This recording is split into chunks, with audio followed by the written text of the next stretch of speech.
Hello everyone, welcome to my YouTube channel exam hunt के इस YouTube channel पर मैं आप सभी का एक बार फिर से बहुत बहुत स्वागत कर रही हूँ। गाइस, ये जो आज का हमारा वीडियो बना हुआ है ये चाइल्ड डेवलपमेंट एंड पेडागोजी पर बना हुआ है। हम इस सेशन में चाइल्ड डेवलपमेंट एंड पेडागोजी के एक बहुत ही मोस्ट इम्पॉर्टेंट टॉपिक को आपके साथ डिस्कस करेंगे। और हाँ, अगर मैं जो आपके साथ टॉपिक डिस्कस कर रही हूँ उस टॉपिक में अगर आपको कहीं पे कोई भी डाउट होता है, कोई भी कन्फ्यूज़न होता है तो वो चीज़ आप मेरे से कमेंट बॉक्स में ज़रूर पूछ लीजिएगा।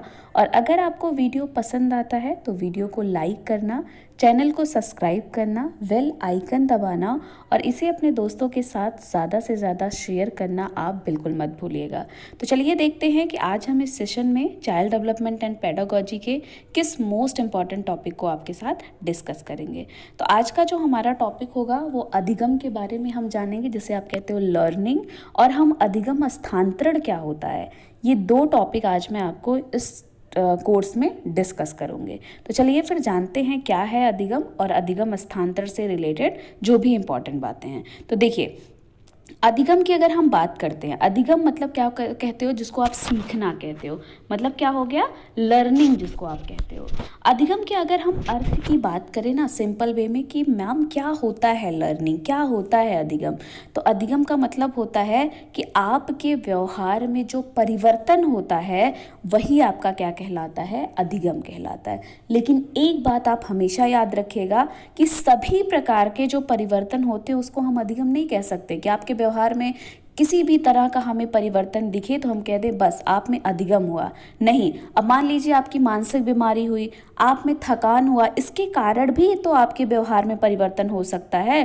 तो आपके व्यवहार में जो मानसिक थकान या बीमारी के कारण कोई परिवर्तन हुआ है वो आपका सीखना नहीं कहलाता। इसका मतलब आपको क्या समझ में आया कि जो आपका व्यवहार में परिवर्तन होगा अधिगम के द्वारा, वो कैसा परिवर्तन होगा, एक अस्थाई परिवर्तन होगा। तो देखिए क्या क्या यहाँ से इंपॉर्टेंट क्वेश्चन बनेगा। पहला इंपॉर्टेंट क्वेश्चन कि अधिगम का मतलब क्या होता है, तो अधिगम का क्या अर्थ होता है, व्यवहार में परिवर्तन।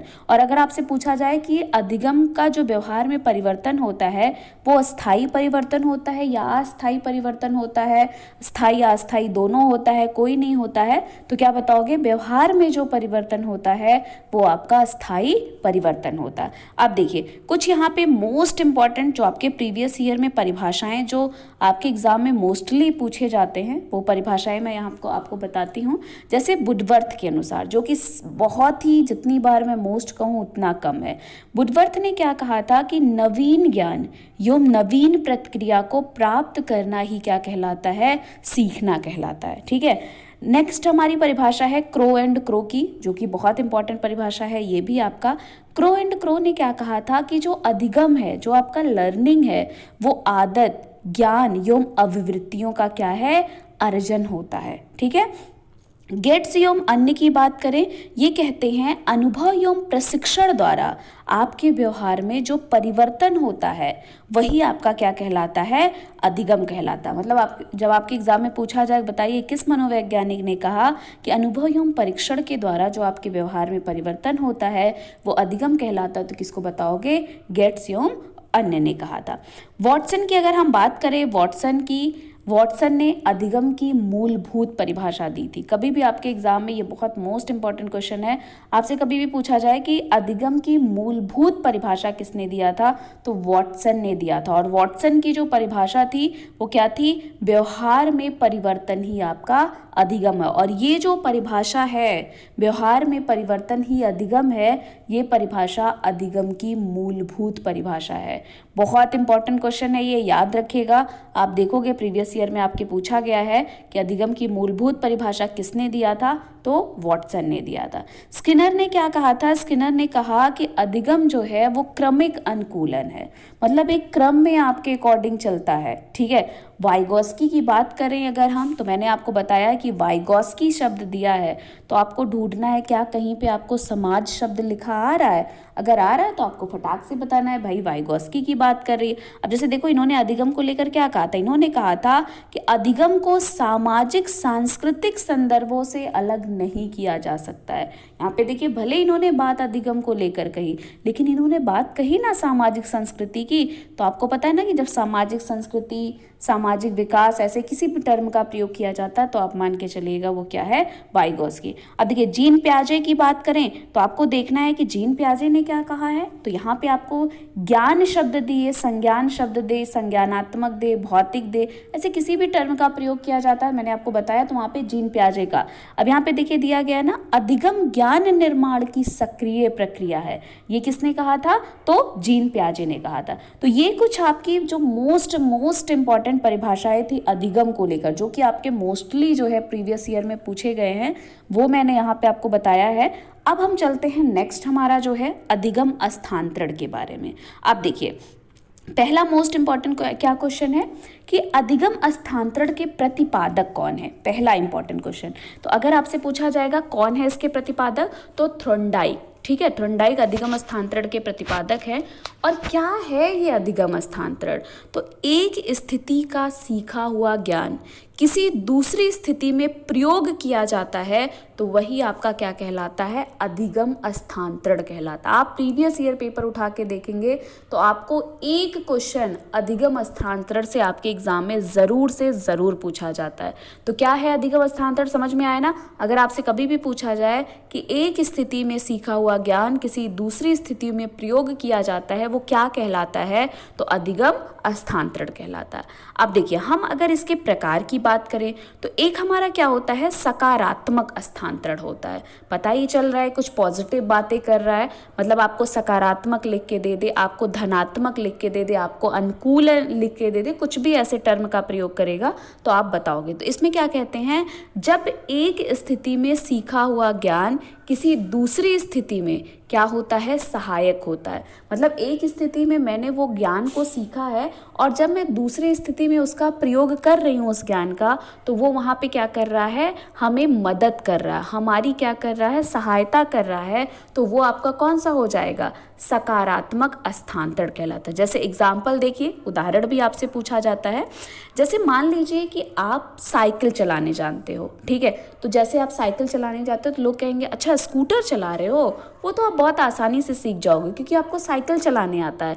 तो साइकिल चलाने वाला जो होता है वो स्कूटर को क्या कर लेता है, आसानी से सीख जाता है। इसका मतलब क्या हुआ कि एक स्थिति में जो आपका वो ज्ञान था वो दूसरी स्थिति में आपकी क्या कर रहा था, मदद कर रहा था कि नहीं कर रहा था। तो इसका मतलब यहाँ पे अधिगम क्या हो रहा था, सहायता कर रहा था दूसरी स्थिति में। जैसे संस्कृत भाषा का ज्ञान, अगर आपको संस्कृत भाषा का ज्ञान है तो आपके हिंदी विषय में वो क्या करता है, आपकी मदद करता है, मतलब आपको में क्या करता है, सहायता करता है। तो आपका क्या हो गया कि इसका मतलब क्या हुआ कि वो क्या है, वो सकारात्मक स्थानांतरण है। ठीक है, पॉइंट्स क्लियर हुआ ना। अब देखिए नेक्स्ट हमारा क्या है, नकारात्मक शब्द दे, ऋणात्मक शब्द दे, प्रतिकूल शब्द दे, किसी भी टर्म का प्रयोग किया जाएगा। तो इसमें क्या कहता है, नकारात्मक से ही पता चल रहा है कुछ नेगेटिव वाली बात कर रहा होगा।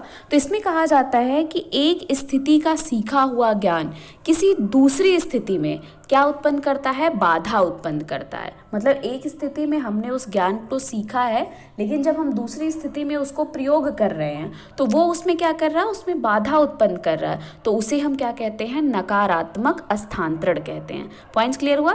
जैसे अमेरिका में ड्राइवर अगर हैं, अमेरिका में किसी ने ड्राइविंग सीखी है, अमेरिका में वो बहुत अच्छा ड्राइविंग करता है, लेकिन जब वो भारत में वो ड्राइविंग करने के लिए आएगा तो वो क्या करेगा, उसमें बाधा उत्पन्न करेगा कि नहीं करेगा। भाई हम जितना अगर हम चला वहाँ पे मान लीजिए चला सकते थे, लेकिन यहाँ पे क्या होगा, उससे बाधा उत्पन्न होगा।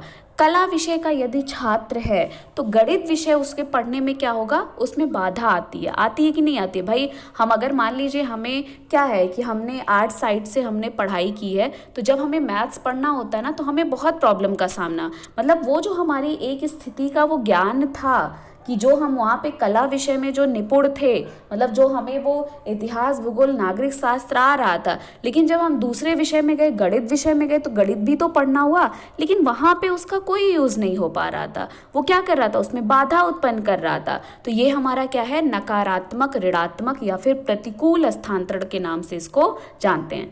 थर्ड की अगर हम बात करते हैं, थर्ड हमारा है शून्य स्थानांतरण। शून्य स्थानांतरण क्या कहता है कि जब एक स्थिति का सीखा हुआ ज्ञान दूसरी स्थिति में ना तो आपकी सहायता करेगा और ना ही क्या उत्पन्न करेगा, बाधा उत्पन्न करता है, तो इसे हम क्या कहते हैं, शून्य स्थानांतरण के नाम से जाना जाता है।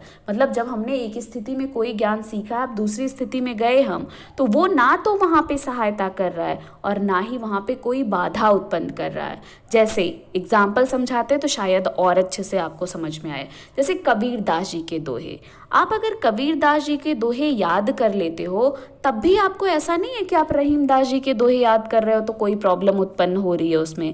ऐसा भी नहीं है कि वो सहायता कर रही है। जितना टाइम आपको कबीरदास जी के दोहे को पढ़ने में, याद करने में लगेगा, उतना ही टाइम आपको रहीमदास जी के दोहे को भी पढ़ने और याद करने में लगेगा।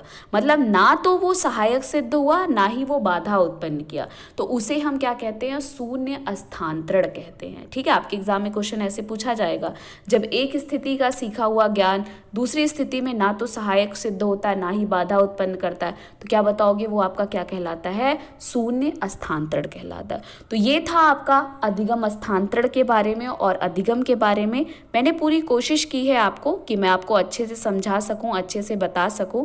फिर भी अगर कहीं पे कोई डाउट होता है, वो चीज़ आप मेरे से कमेंट बॉक्स में ज़रूर पूछ लीजिएगा। और हाँ, अगर आपको वीडियो पसंद आया हो तो इसे लाइक करना, चैनल को सब्सक्राइब करना, बेल आइकन दबाना और ज़्यादा से ज़्यादा अपने दोस्तों के साथ इसे शेयर करना आप बिल्कुल मत भूलिएगा।